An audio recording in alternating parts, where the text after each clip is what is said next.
Hi guys, what's up? This is Coach Johnson Chua and this is a very quick tutorial on how to install your 9-amp PAO, okay, sa likod po ng ating main door. Okay, so marami nga po mga nagtataka para saan ba ito. Okay, so this is a DIY style of how to activate, okay, yung mga wishes natin, okay, para for the year. So most likely po, pinaprepare po natin to on the Feb 9 ng gabi, okay, which is yung pagsulubong po ng ating New Year's Eve, okay, pagsulubong po sa Feb 10, Chinese New Year, Year of the Wooden Dragon. Okay, so although sa mga, I know some of you baka wala po kayo sa bahay niyo po ng Feb 9 or something, you can do it earlier naman po. Feb 4 onwards po starting, pwede na po kayo mag-install ng 9-amp PAO po natin. For those naman to medyo malilate po sa atin, okay lang naman po kahit malate kayo ng konti sa Chinese New Year, basta be sure lang po to double check yung sa book po natin. Meron po tayong book guide, how installing Lucky Charms, okay? Pag nakita niyo po dun yung installing Lucky Charm or Success Day or Open Day, that means you can also install your 9-amp PAO sa likod ng main door ninyo. Okay? So very useful po yung mga book guide po natin. Okay? So available na po siya. You can double check it sa like sa Shopee or sa ating Facebook or Instagram, Feng Shui Sunrise by Coach Johnson Chua. So this is a very useful thing, no? Bakit? Kasi dito po sa page 132, meron po tayong tinatawag na Lucky Mandala. Okay, or yung Wealth Trigram Mandala. So you can double check po sa page 132. For those of you na meron na po ng book na to, this is a wish fulfilling mandala. Pwede niyo po itong ikat tong page na to, okay, at pwede niyo po siyang ilagay sa Southwest Sector because Southwest Sector is one of the best lucky direction para for the year, and also there's where the number 9 resides, no? Gusto po natin ma-activate yung success, prosperity, and power dun sa area na yon. So pwede niyo pong gawin, isididikit niyo lang po itong paper na ito, okay, or itong ano na to, pwede niyo pong ilaminate yan, tapos pwede niyo pong dikit yan sa Southwest Sector, okay? Although, meron din po tayong isang style na pwede po natin gawin, pwede niyo rin po siyang i-Xerox if ever, okay?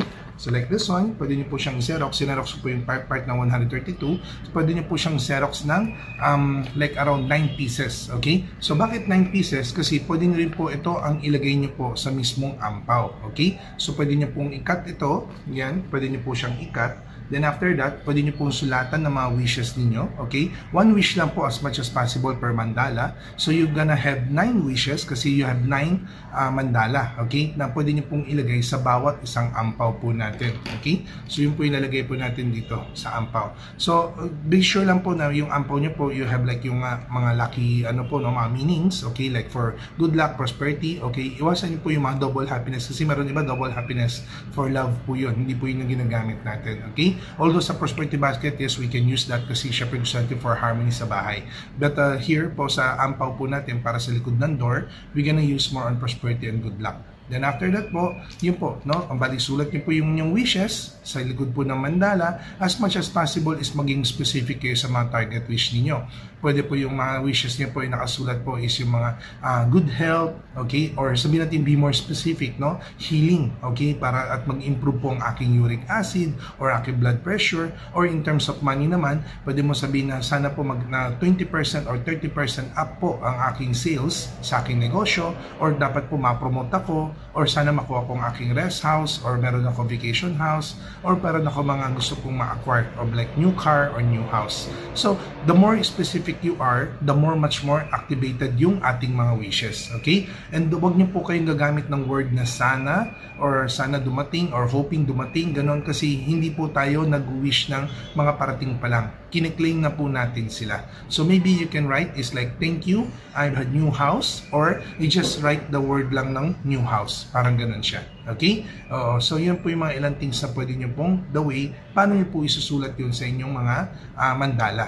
Then after that, doon lang po sa likod ng mandala nyo susulat yan. Then after that, pwede nyo pong tupiin na yung mandala at ilagay po siya mismo sa loob po ng ampaw po natin. Okay? Then after nyo pong ilagay siya sa loob ng ampaw, pwede nyo na po siyang idikit sa likod ng door, okay? Na naka-formation po yan, yung siyam na ampaw, naka-formation po siya into diamond, 9 diamond, okay? Naka-diamond shape po siya.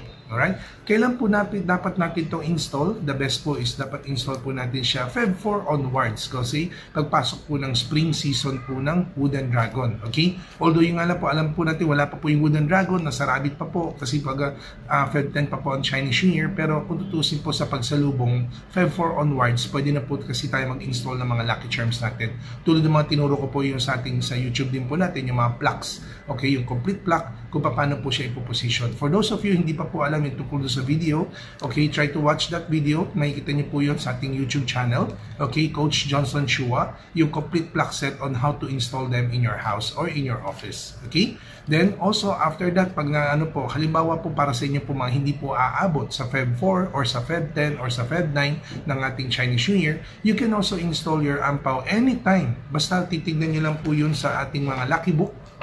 Okay? Tsaka doon sa book guide po natin, kailan po ba yung lucky day? Okay? Meron tayong mga installing lucky charms or titignan niyo po yung success day or open day kung kailan niyo po pwedeng idikit yung mga 9 ampaw sa inyong bahay. Okay? You can also do this in your office if you want, or you can also do this kahit sa iba pong establishment na meron kayo.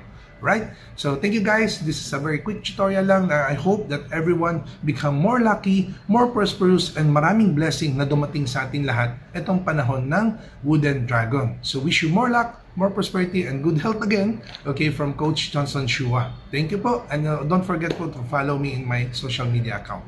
Thank you.